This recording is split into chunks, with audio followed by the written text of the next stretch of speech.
की जादुई शक्ति। कौशल्या ने एक रात सपना देखा। कौशल्या राजपूत, तुमने किए हैं जीवन में अच्छे अच्छे कर्म, इसलिए अब से जब तुम चाहो गायब हो सकती हो, जिसके लिए तुमको सिर्फ चुटकी बजानी होगी और चुटकी बजाते ही तुम गायब। बस एक बात का ध्यान रखना, जहां तुमने कोई गलत काम किया तुमसे ये शक्ति वापस ले ली जाएगी। कौशल्या की नींद टूट जाती है। ये कैसा सपना था? गायब हो जाऊंगी मतलब?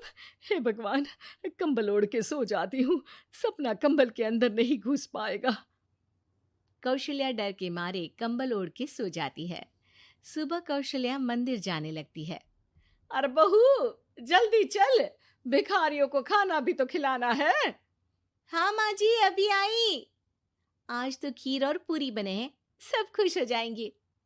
दोनों सास बहू कार से खाने का सामान लेकर मंदिर पहुंचते हैं और भगवान की आराधना के बाद मंदिर के बाहर बैठी भिखारियों को खाना खिलाने लगते हैं।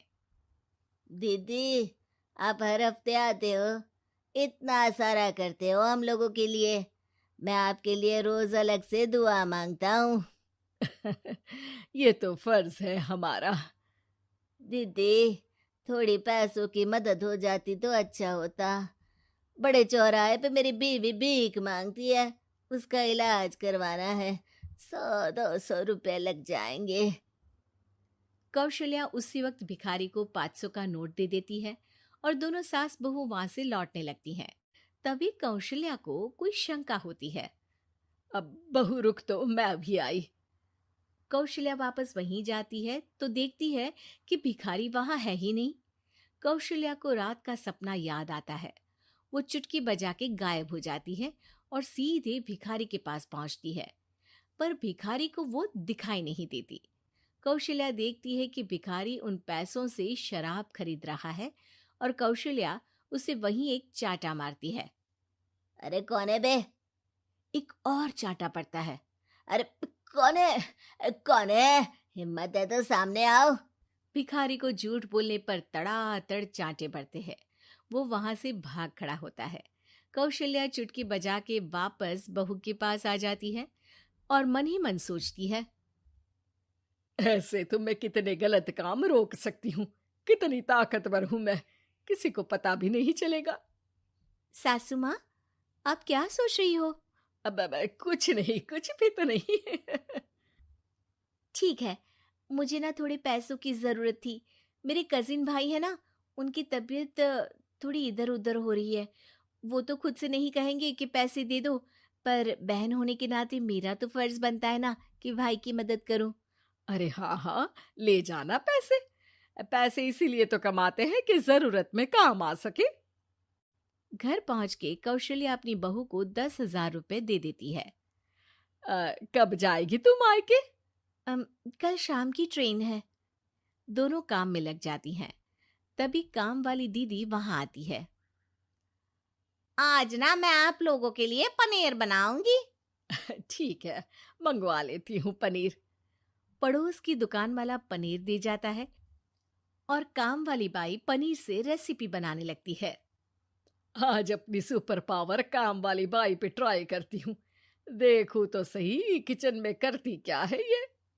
सास चुटकी बजा के गायब हो जाती है और किचन में पहुंचती है।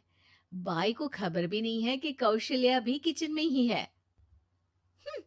आज तो मैं भी पनीर की सब्जी बनाऊंगी रात को अपने घर, और थोड़ा सा घी भी रख लेती हूँ। वैसे भी कौशल्या बुढ़िया खा खा के मोटी हो गई है।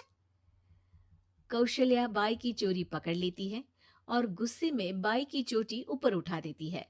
बाई को समझ भी नहीं आता कि उसकी चोटी खड़ी कैसे हो गई। वो डर के मारे चीख पड़ती है। बहू भागते हुए किचन में आती है। अरे क्या हुआ? ये तुम्हारी चोटी खड़ी कैसे है? करंट लग गया है क्या? पता नहीं, शायद किचन में ना भूत है। बाई वहां से भाग खड़ी होती है और कौशल्या चुटकी बजा के अपने कमरे में टीवी देखने लगती है। बहू वहां जाती है। माँ जी, किचन में ना भूत है, बाई भाग गई। अरे भागने देना, भूत का तो पता नहीं, किचन में चोर जरूर था और वो थी अपनी काम वाली। अच्छा हुआ चली गई। बहू को कुछ समझ नहीं आया। उसने किचन में जो देखा उसके सदमे में जो थी वो अभी तक। अगले दिन बहू अपने मायके के लिए निकल जाती है। कहीं भिखारी और काम वाली की तरह बहू भी तो मुझे धोखा नहीं दे रही। अरे कहीं वो पैसे ले जाके शॉपिंग तो नहीं करने वाली ना। अभी पता लगाती हूँ। मुझसे कुछ छिपा है भला। जैसे भगवान सब देख रहा है वैसे ही मैं भी सब देख रही हूँ। सास को अपनी शक्ति पर घमंड आ गया था। वो अब अच्छे काम करने की जगह अपनी शक्ति का इस्तेमाल खुद का शक मिटाने के लिए कर रही थी। वो चुटकी बजाती ही बहू के मायके चली जाती है। भैया, आपने बताया क्यों नहीं कि इतनी तबीयत खराब है? अरे तेरी सास बूढ़ी हो गई है, इतना भला काम करती है, उनकी मदद कौन करता है? यहाँ तो और भी लोग हैं ना। भैया, मेरे पास कुछ पैसे हैं, आप दूसरे डॉक्टर को दिखा दीजिए ना। अरे मुझे लगता है कि मेरा टाइम आ गया है, मुझे जाना होगा।